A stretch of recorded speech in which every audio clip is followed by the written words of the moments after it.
In 2009, the world should resolve to make better use of the skills, energies, and capacities of older adults to help us solve major social problems. In 2009, the world should resolve to provide clean drinking water to 200 million additional people around the world. In 2009, the world should resolve to think globally before acting. In 2009, the world needs to resolve to stop borrowing from future generations. In 2009, we should resolve to base our policy decisions on research evidence. In 2009, we should resolve to change the way that we teach science, technology, engineering, and mathematics education. In 2009, the world should resolve to bring the ages together, young and old uniting in common purpose.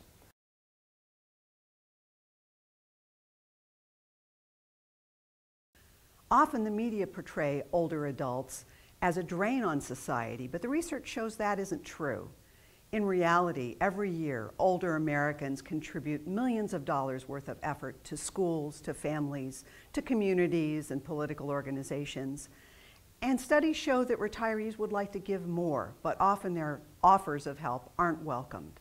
We need to understand that they're healthier and better educated than ever before and bring a wealth of experience.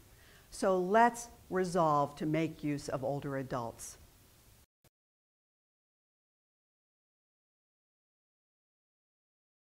Right now, 1.2 billion people in this world don't have access to water.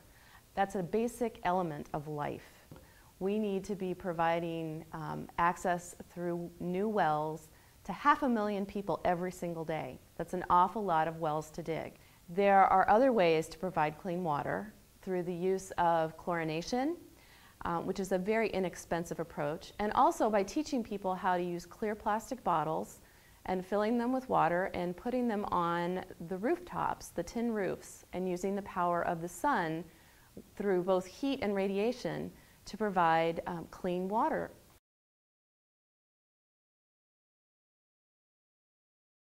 In research I did in the last year at UMBC, we showed that about 3/4 of the world's biosphere is now directly under the management of people. And in essence, what we do today is like driving a car. If we drive the car off the road, the whole world is off the road. The biosphere and all of its occupants are under our management now. For example, we can't make mistakes like we did with biofuels, where the nations in the developed countries, such as the United States and Europe, decided to try to harness their cars into the agriculture sector by using biofuels. And that had ripples throughout the entire world. Essentially, poor people were deprived of the food that they needed because of the prices. So in 2009, we need to think about these decisions that affect the biosphere before we implement them.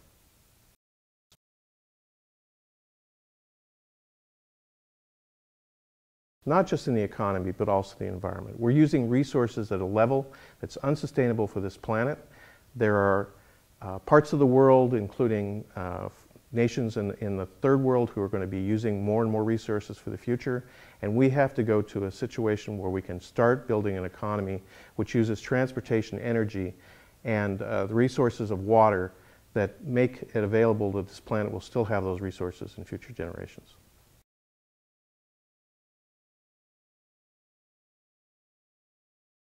In the current economic environment, resources to attack major social policy problems such as education, youth development, and substance abuse treatment and prevention are severely limited.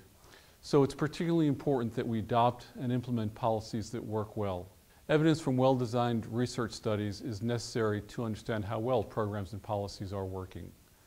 That's why in 2009 in particular, it's especially important that policy decisions be based on research evidence.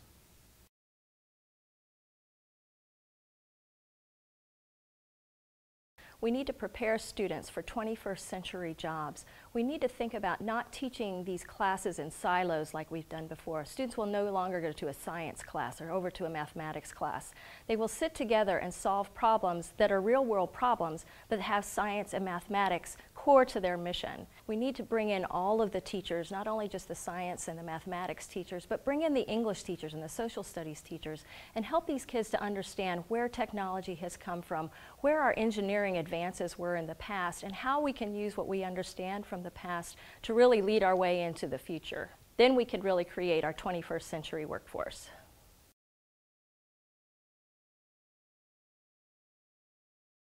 Here in the United States, we have a new president who says there are no red states and there are no blue states, only one America.